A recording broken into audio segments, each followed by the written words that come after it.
with me. Ace, how you feeling? I'm feeling good. We're in summer playlist season. Hey, we are here. It feels so good to be back. You know what I'm saying? I'm excited.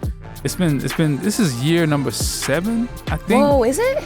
So it's playlist number 7. But playlist number 7. It's year 8. Dang, playlist 7? This playlist is a whole like 8th or 3rd grader, low key. Yeah, for real. It's walking and talking and man, everything. That's a lot of years. Man, I'm so excited to. One, for everyone to consume the music again, see how everyone's reaction's been to it. But I love that we get the chance to dive into everyone who's a part of it. Not even just artists. One thing that you were talking about offline about just giving even producers a voice as well. I think you're the best person to intro our guests. Nah, for sure. I'm excited because these are my dogs right here. These folks been holding me down like on so many projects lately these past few years. So give it up for the amazing. Y'all not a duo, but low key y'all kind of move like one. But these are 2 independent, amazing producers, some of the best in Christian hip hop. Jay Boskie and I Project. Welcome to the 116 Live. What up? Sirski. Hey, let's get it, man. Sirski. Let's get it. Hey, that's Fellas, huge. listen, how have you guys been feeling? How's summer been treating you guys so far? It's been great for me. Yeah. You know, man, I get first summer, with wifey. Oh, Yeah. okay. Yeah, Congratulations. Yes. I appreciate that. Yeah. It's been great, bro. Like, I just see like God's hand and favor over it. It's beautiful. I ain't gonna lie. That's what's up. What's been the biggest thing married life has taught you so far?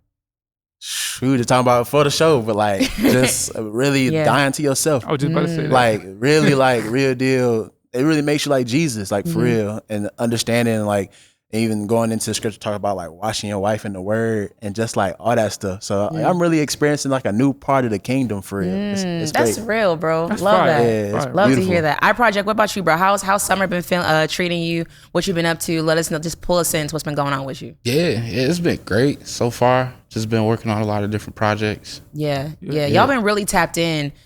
Hearing y'all's music. I Project. The first time I heard yours was I think West Side Nights 2 with Breeze and things like that. And Boskie, I've been hearing you, things of that nature. I'm curious because I was talking to somebody the other day talking about because summer has an interesting way of kind of creating a soundtrack and talking about like legendary times during like summer years and things like that. Like someone was talking about how summer 16 was such a legendary time in music. For you guys, has there ever been like a legendary time era in music as producers that like really grabbed you sonically, always just left a mark on you?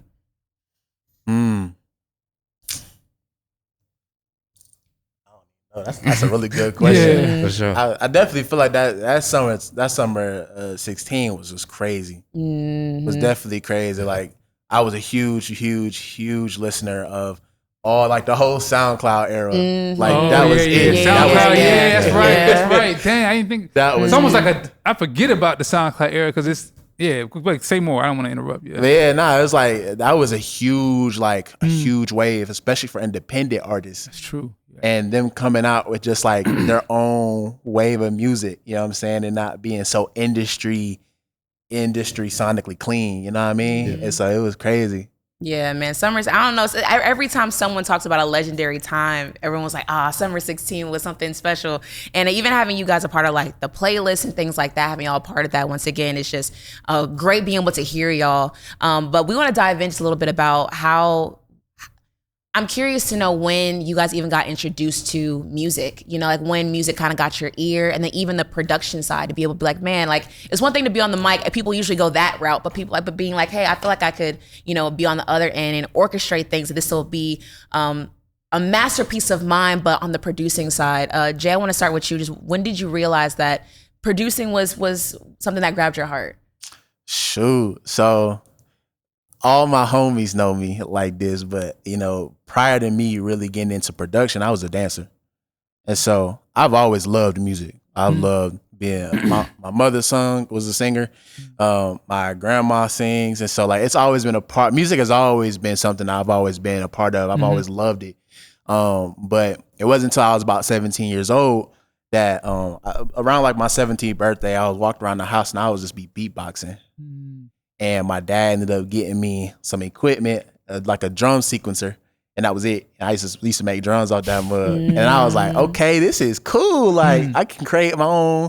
And so I was like, bro, I want to go deeper in this. And so fast forward a couple months later, I got into machine and just began to like study study, and like begin to open up my mind to this world of like production and producers. And like, I was listening and watching Zaytoven and Internet Money, Nick Merritt, and all them. Like that whole wave in itself, like it just opened my eyes up to be like, bro, like I can, like, this is the spot where like I can create from like a real original place, and it like fully be able to embody and tell the story I wanted to tell.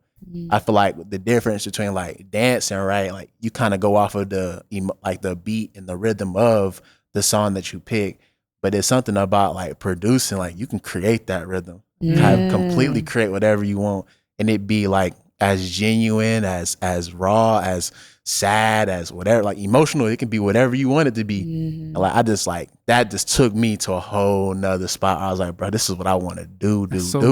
Yeah. And so, yeah, it was really dope to like really like, experience that, because I never knew about it until I was 17. Like, I heard about it. I was like, yeah, producers, you know what I'm saying, with Wham, but to like really be in the world, I was like, yeah, this is it.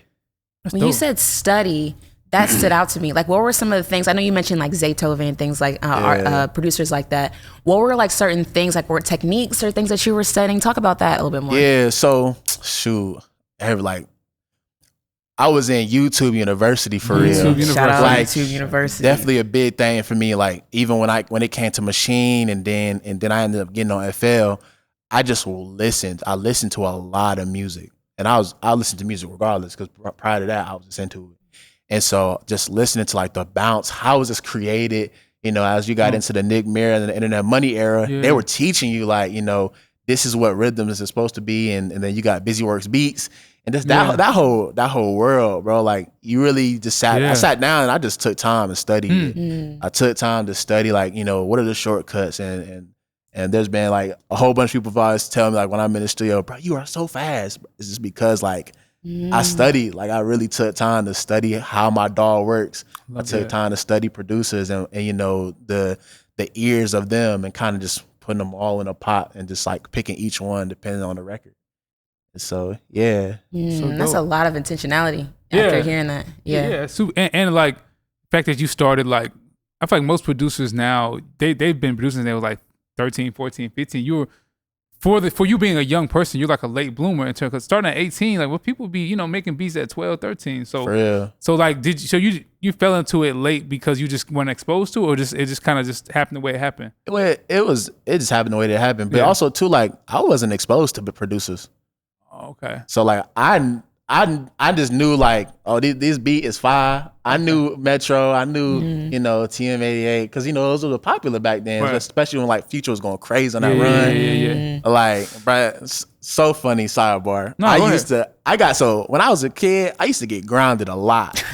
You know what I'm saying? I was really bad. Low key, I can kind of see that, low key. Yeah. You kind of got some rebel energy about you. The Lord's redeeming it. Yeah. So it's good. Real deal. So I used to be really bad. So my mom used to be like, no, you on punishment. And so the only thing I had in my room was, I had no TV. I had a radio that was also like a alarm clock. You remember them alarm clock radios? Yeah. Bro, I had that, the toys in my room, and my window being open. And I used to just listen to the radio all the time. From the start of the morning to the end of the day, I would just be in my room and I'll be listening to the radio. I'll be listening to music. And so I feel like that's like a definitely a big part of the reason why like I love making trap music and stuff like that, because it's like, bro, I grew up listening to that. And so that bounce, that what people respond to, how people, you know, was hitting the folks back in the day and stuff like that. And like, bro, like that bounce and that stuff, like I used to do that. So it's like I can incorporate all that into making music. That's real, yo. That's such a good story.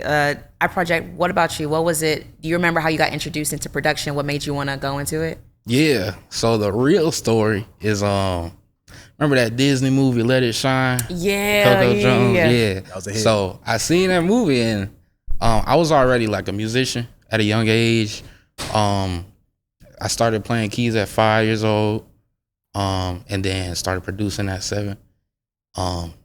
Just kind of learning and just hearing music like all my life, growing up in the church, playing and just creating at a young age. Like I would just hear melodies even in school. A lot of people thought I was like a very different kid because like I was just hearing stuff. Like God was just always dropping melodies in my spirit, and I didn't know how to I didn't really know how to like express it.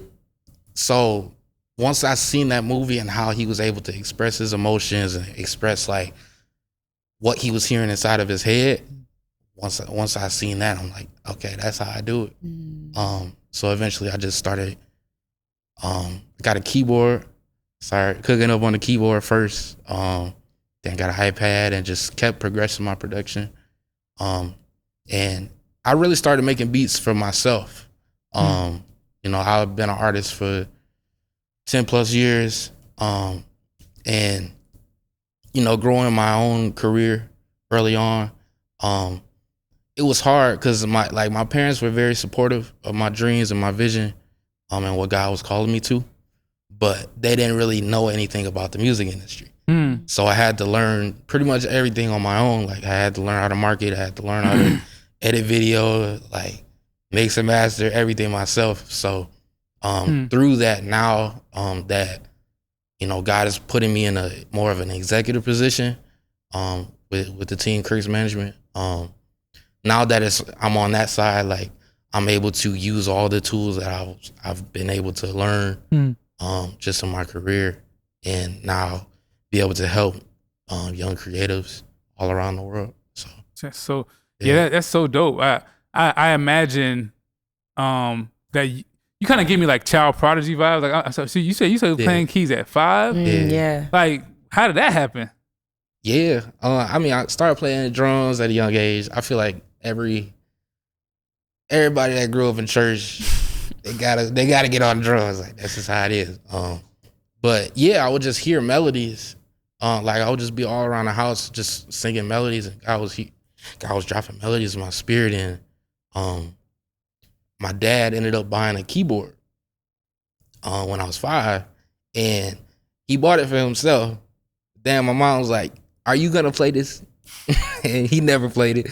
And he gave it to me that day. And it changed everything. That's so dope. That's so dope. Like, I feel like y'all definitely are like, you know, you guys are not just beat makers to me. The way y'all, you know, chop the sound up and stuff like that. And just hearing where the music bug kind of started is always intriguing to me because his people at different times. And I feel like y'all sound is very like important for the space, right? Because there's just a lot of people who like make beats and stuff. But me and Dre we in here. I mean, we're in here with these guys, and we be pushing producers. I ain't gonna lie, we be going crazy.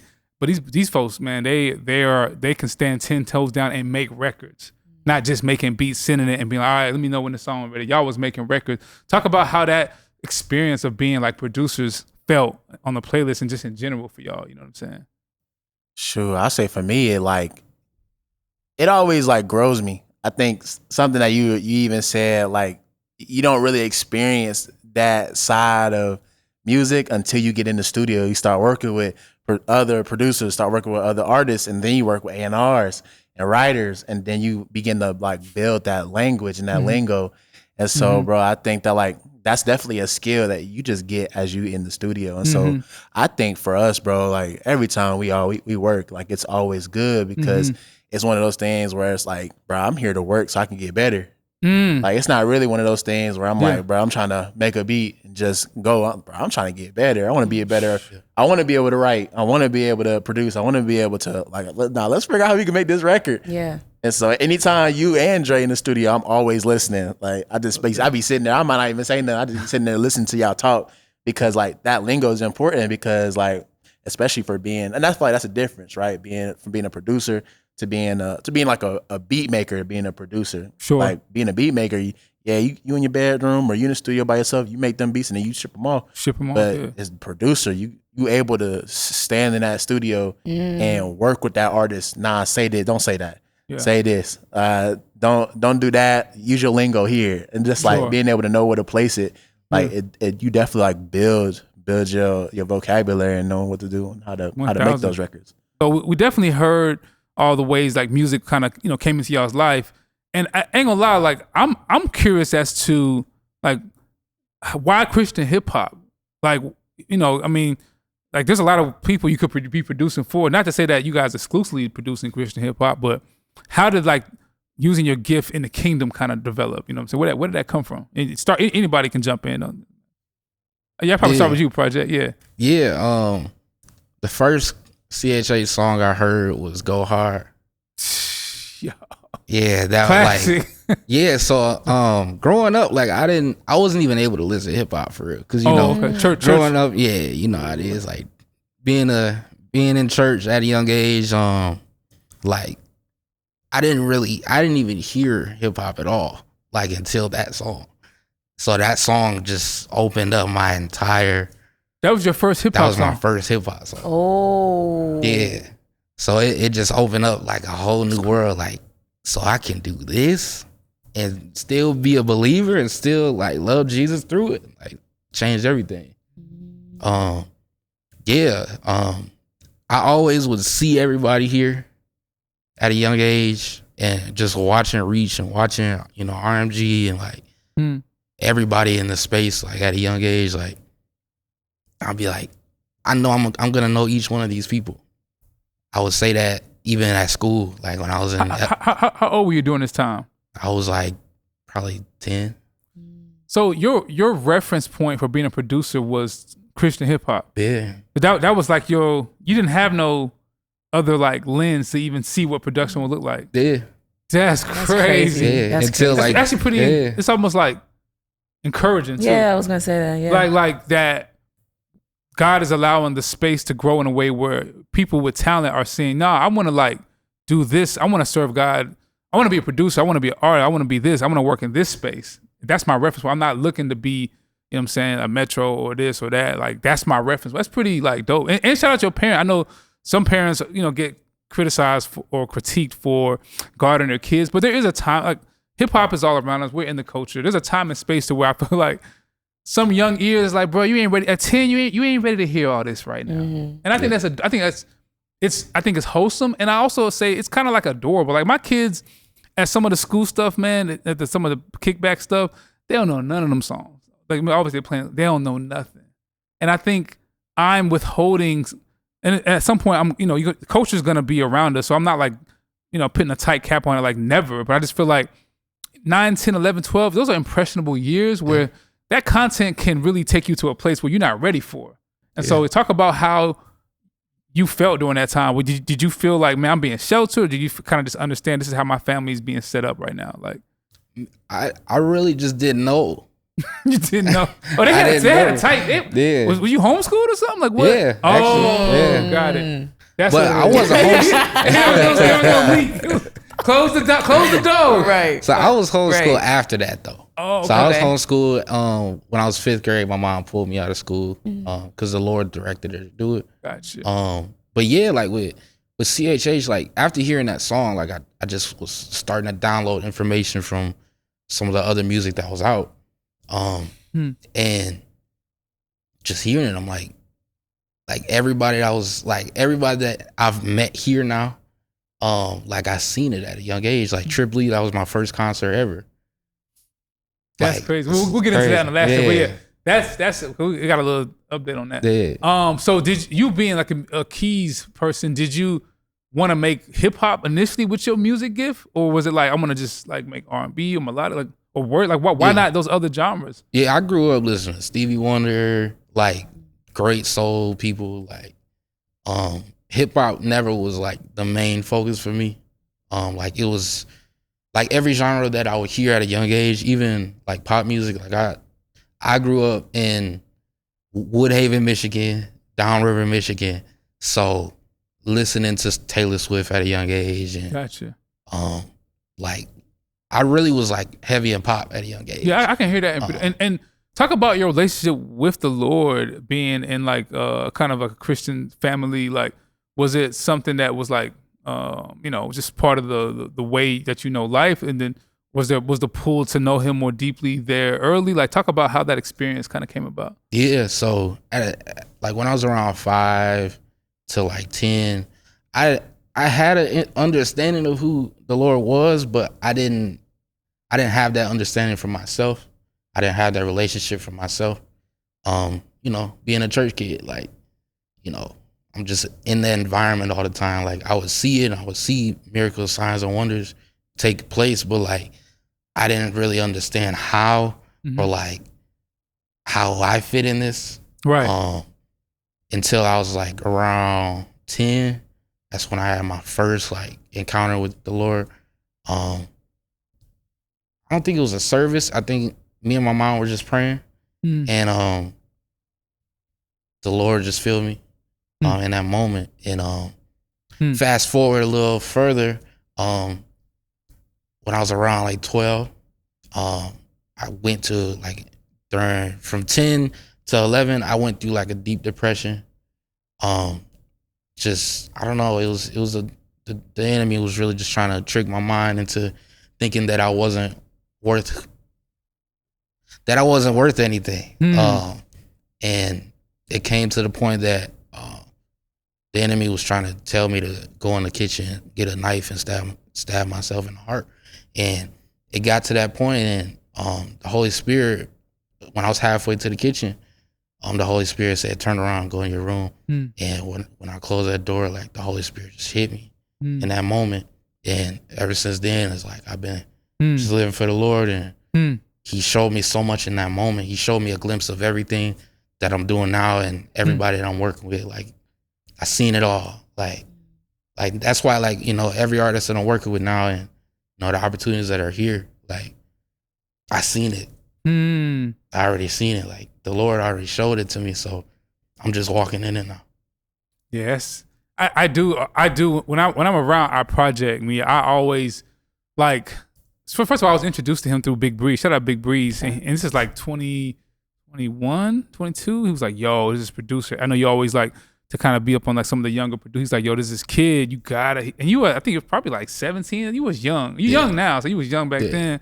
And I was like, and so when I got around you, I heard of me. I did sense like there's a certain like lights. I don't want to use the word anointing in a way that people don't doctrinally understand, but I did feel like there's something about this kid that just feels unique, special. God's hand is on him in a way that I can't describe. And I can see how people in your school probably felt like, man, this kid different. But I feel like that difference is like your superpower, which is a reflection of God's hand on you. So I just want to encourage you to embrace that walk in that. You ain't got to be nobody else. Everybody else is taken. You know what I'm saying? God made you who you are, and I sense that when I'm around him. Like, yo, this is it's like a unique anointing on you that I've sensed and gleaned from. So yeah, keep killing it, bro. I love it. Boskie, what about you, man? How was your experience with like? What was your first introduction to Christian hip hop, and how did your production lend you here? Yeah. And whether like, how that seed get planted? Shoot. So I'm trying to make this story real short. We sit back. We go ahead. Hey, You got. So when I was younger, my dad was the one that was going crazy with music, hip hop. And then he ended up getting saved and completely throwing away all his music. And where you from? Location? Where we at? Is this Georgia? This is this is in Columbus, Ohio. Ohio. Yeah, right. so I'm Ohio baby. You know what I'm saying? Buckeye baby. You know what I'm saying? Shout out LeBron. Yeah, so that's why it's kind of weird. You know what I'm saying? That we always be locking in. I told him that we could be good. Just when Michigan and Ohio State play, I don't want to talk to you that day. So, but it's still love. Anyways, He had to throw it out there. But so yeah, my dad ended up getting saved, and he ended up throwing away all his records. And I want to say that I was about 10 years old when he began to really go crazy. And I might have been a little older, a little younger, but I want to say around 10 years old, he really started going crazy with just Christian hip hop. Cray, Andy Mineo. He always used to play Aha Gazelle, Paris. Shout out Aha. And so, like, my pops just like, once he went to Christian, he was like, bruh, I'm never going back. And so he just constantly kept showing me more music. There was one radio show that used to always, actually it was Rapzilla's, like their like weekly like mix. He would play that all the time in the car. And then, when we started doing like the whole health journey with him and everything, he was playing hip hop music all the time. And so that began to introduce me to it. And I was like, okay, like, cause I was already like as I was getting older and older, I was already exposed to secular. So you had that radio going. Yeah, so I You had was grounded. radio. You was tapped in. Yeah. So I was already there. So I was kind of listening to both and being like, bro, what's the difference between this one?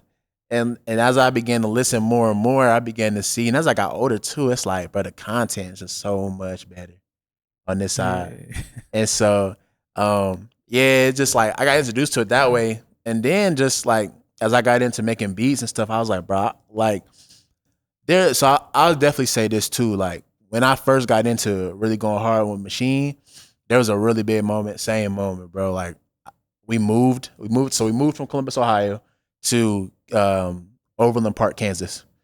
And I knew nobody there. That was a new spot, a new place. Only thing I had in my room, I got the video on my Snapchat to this day because I look at it. Like I had an air mattress and my computer and my beat pad in an empty room. And that was it as I came into Kansas. And so like during that time, like, and this was really my junior year of high school for real. And so my junior year of high school, like I just worked on that for mad long. I really had no friends. So I locked in, just made a whole bunch of beats. And it was to the point where like I was making beats in my closet. Just working on music. What were you going through emotionally at that time, being like in a new place? Just like the change. Cause so for me, like I've always moved. I've moved a lot. You know what I'm saying? I moved when I was born in Columbus, but then, you know, around my 6th grade year of middle school, I moved to Georgia. I came here. That's kind of where, you know what I'm saying, I was real bad. You know, listening to the radio. That's where I was hit to the culture. And then ended up going back to Ohio for my freshman, sophomore year of high school. And then I ended up moving junior, senior year.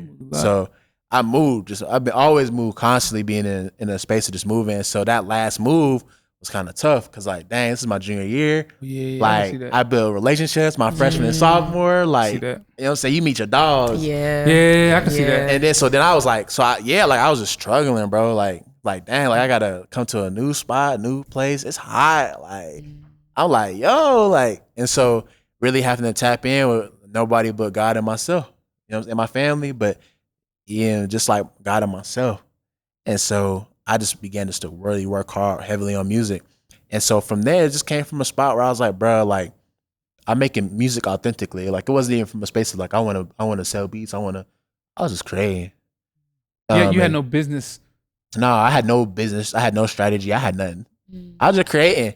There's something beautiful and powerful about that, though. Yeah, like that innocence of I'm giving God glory through creating something that He's created in me. For sure, and it's like, and there's no. I'm not looking for no expectation, no reward. And there's no like that exposure, that like being exposed to the business side. None of that stuff was there. Artists. So I was just, bro. I just thought just making beats was cool. Like I'm about to make beats. You know what I'm saying? And just be able just to hear what I'm going through and put it in that. Cause I'm not really much of, now I am, but I really didn't know how to communicate my feelings and where I was at.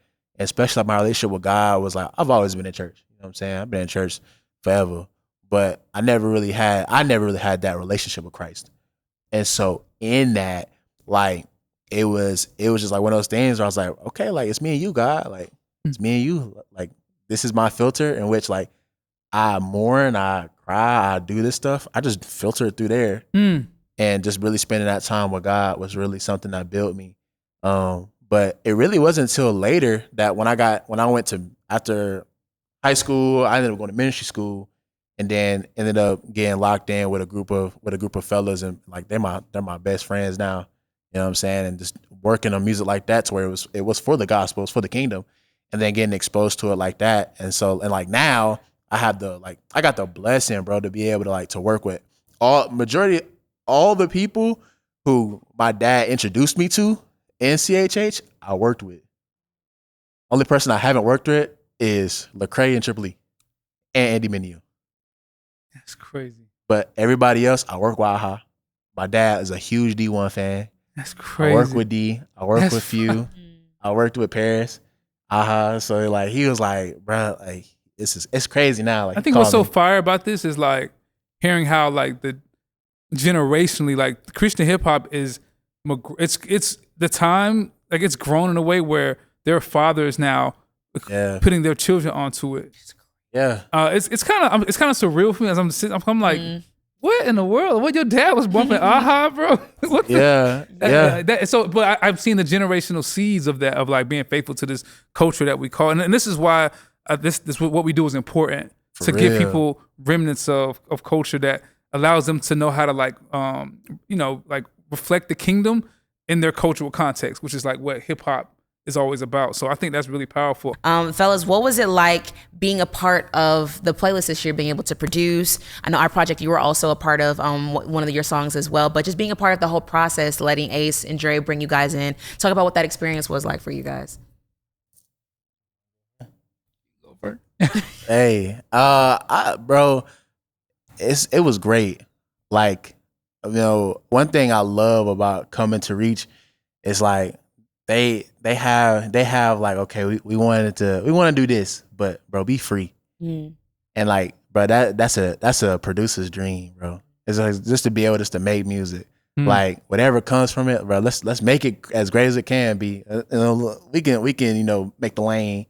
I'm saying do something like around this, but be free in that, bro. It just is amazing. And so it was so much fun. It's so much fun, and it's a dream come true. You know what I'm saying? Like for somebody who, as we talked about earlier, like growing up in this, and you hear all these records come from this place, and then you come in this place. It's like, bro, it's an honor. Like it's an honor to be able to be called, and like Ace hit me and be like, yo, I need you to work on this.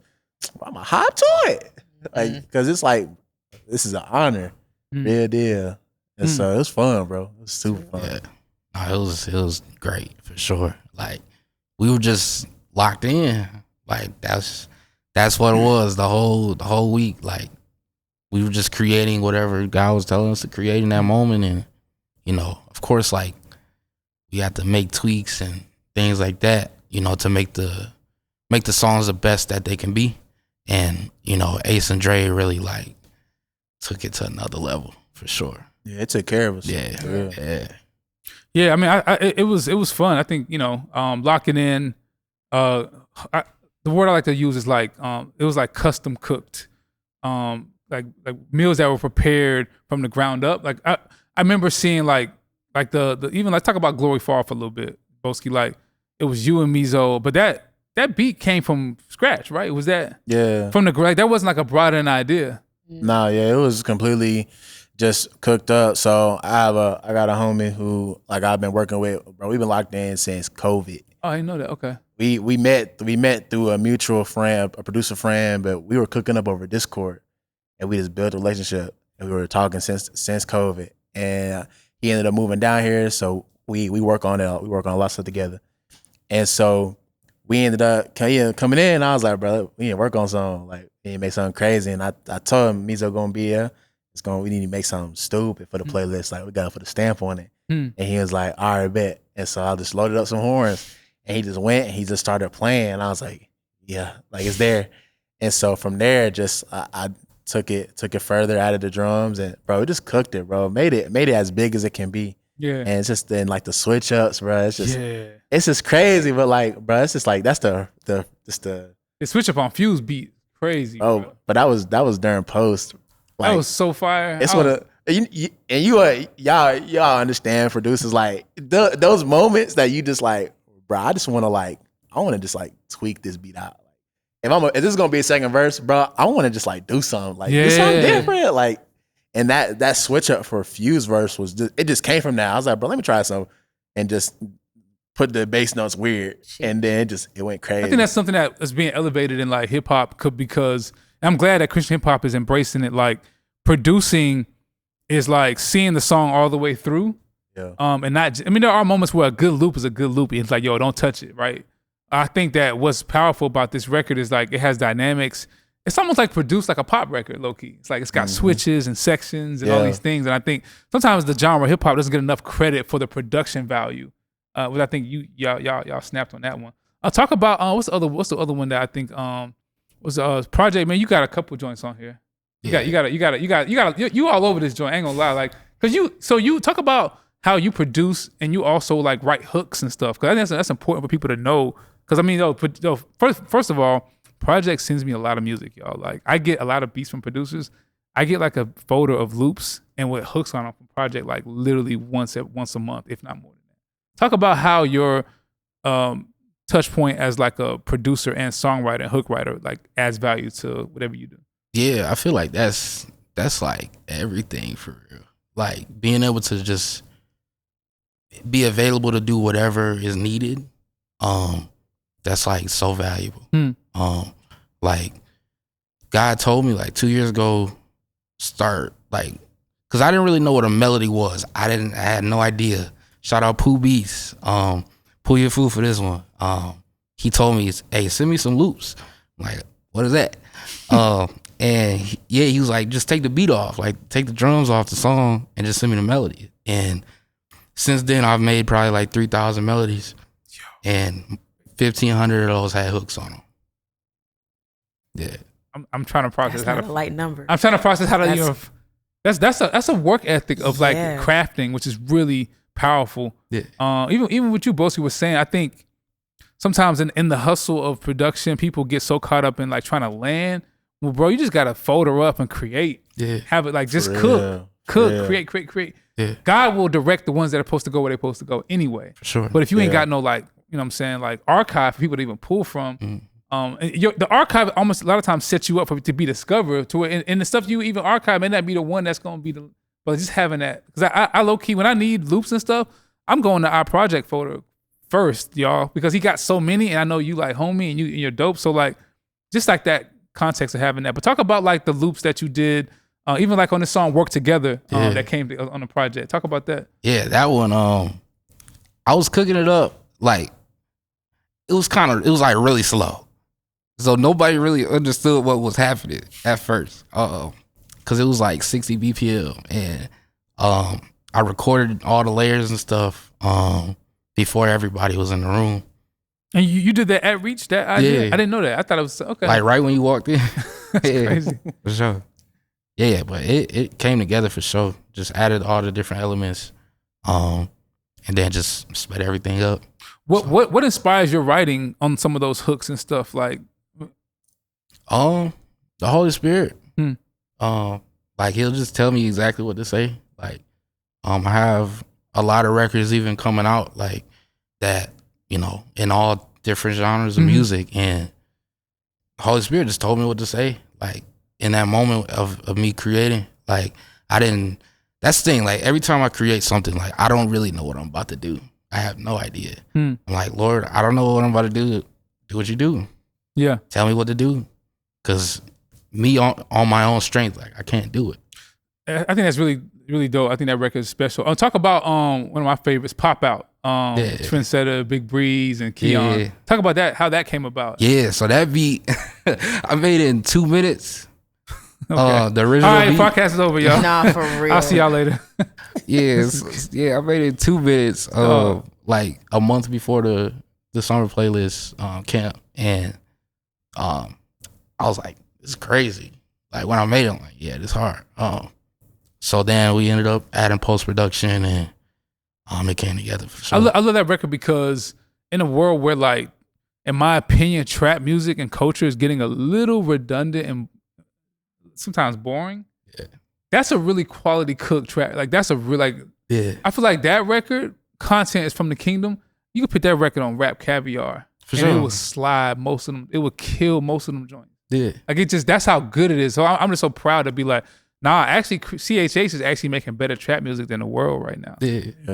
You know what I'm saying? Like for stand real. 10 on that. No, like that's crazy to me. Yeah. It's got this like killing, crushing. Anyway, talk about like your process, our project. Like, is it melody first or drums first? Like what kind of drives your process production wise? It's whatever I'm feeling. Sometimes I'll start with the drums, and then God will give me the melody. But Gotcha.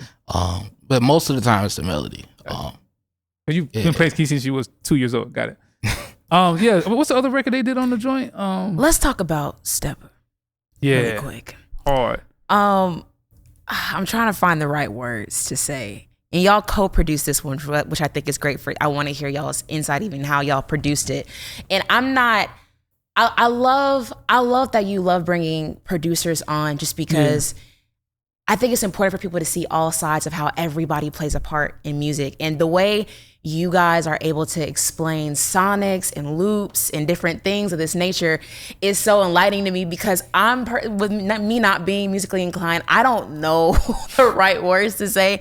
I just know for me, I know how it makes me feel. Right. And hearing how Steppa feels, this just feels like the playlist has things for everyone, of different backgrounds. This one feel like it's for the hood. Yeah, ain't gonna lie. You know, like this feels like yeah, ain't gonna lie. Real spit. This feels like it's for the YNs. You know what I'm saying? Like it just feels it's hard, bro. It's bro. so hard. Please talk about, and those who know, don't judge me for saying that. For the Water Boys. They're right. What was it like co-producing that? How did that come about when it comes to Steppa? Bruh, we literally made that like, I wouldn't even say that was like 15. Yeah. That was like 15 We minutes. did that on Discord. We did it over Discord. Yeah. Hold on. When you say, I may be showing my age, but when you say, how y'all making beats on Discord? Bro, Discord, like you can share your screen. You can get into a party, you can share your screen, share the audio and everything. Whoa. And so when I think it was when Nine sent me the files, bro, I literally FaceTime P. I was like, hey, bro. It was like 11 o'clock at night too. 11 o'clock. I was like, bro, we need to get this joint done for Reach. And then he was like, all right, let's hop on a Discord call. Yeah. And so we hopped on a Discord call. Mm-hmm. I did the drums. Yeah. He went hopped on the Mellotron. Yeah. Just did a whole bunch of crazy stuff, added together, called it a day. Yo, that's so far. And shout out Samba Beats too, Samba was crazy. Who kind of kicked off the original idea. And he's another producer. He sends me beats every week, and I'm so glad he's able to get one finally with us. But yeah, that junk is like cooked. It's just it's well done. So I want to ask y'all another question, like in terms of the space. How do y'all feel like the production has been elevating in Christian hip hop in light of like the years that's been happening before? Like, what do you think production value is right now in the space? You know, sure. I feel like we going up right now. Like, and I think now we're in that space where producers are really starting to take the craft serious. That's a good one. I think for me, and I speak for P too, like, bro, we own this. Like, we aren't just some producers that make Christian music. Like, bro, I'm a Christian first. Like, I really am about it. And so, like, when you own it, you own it. And so it's like, nah, bro, I want to make the hardest record it could be. I want to take it there, bro. Like, I want it to be the best it can be. And so I think, like, coming from that space, like, it's the producing the music is elevating because the producers are starting to own it. When you say own it, can you help clarify what you mean by that? Like, yeah, so like what I mean by saying own it, it's like, bro, I'm taking pride in this. Like, this is mine. Like, and this is what Christ is doing, so I'm doing it in excellence. Gotcha. Like, excellence. Like, I'm not taking nothing less than excellence. You're not taking it lightly. Not taking it lightly at all. Because soul's attached to it. And so it's like, now, like, you know, and we talk about it all the time, like, bro, no, we not, like, for me, I refuse to be a reason why somebody turns off Christian music. Like, my part being a producer, because I want to throw something together and be lazy. No. God says, like, bro, I'm going to be excellent in this. I'm going to serve God with my gift well. I'm going to serve the artist well.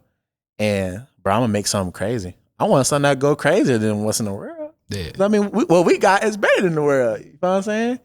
But I feel like now we at that spot where we can be like it's there. Yeah, it's ain't gonna lie, it's hitting a little different these days. It's really that hunger there too, though. We hungry. I think that's another thing. Yes, and when you say, what is that hunger about, and what is it for? What's driving that hunger? I think for me, like, what's at stake? Yeah, bro, people's lives. I like for real, like, folks' lives, bro.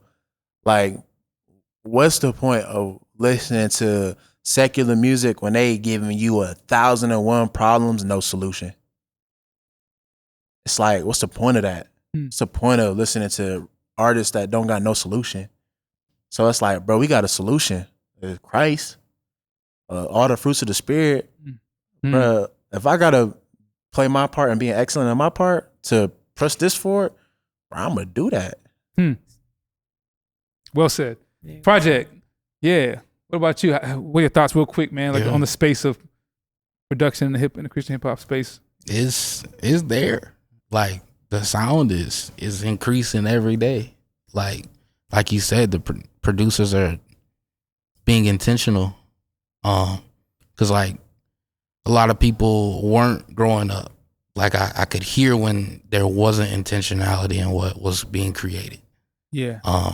Even though I was a kid, like I could hear it. Like I could hear when somebody's heart is in it, and when the spirit is in it, and when they're creating that, they were being led by the spirit. I can tell if it isn't or if it is. And I believe right now, like God is really moving in this space. Sure. I'm so encouraged by this conversation, just to see, like, you know what I'm saying, y'all, like, to see like as like young brothers in Christ, y'all fresh, y'all got the drip, y'all got the sauce, and y'all production is like A1, but then your hearts are intentionally desiring for the kingdom to move through culture, which is really important. It's so easier for someone to have all that and not really kind of hold the culture like, yeah, I'll kind of like, nah, y'all like, nah, bro. It's what I want to do is push the kingdom forward in the culture, and that's what's driving. That's the why behind what y'all doing, and that's really encouraging. And so, yeah, my heart is full. I'm really thankful for both of y'all brothers, man. And I ain't got nothing else to say. I just want to say I'm encouraged, and I can't wait to see how God's gonna take y'all's gifts even further to impact the kingdom and glorify the Lord through it. So yeah.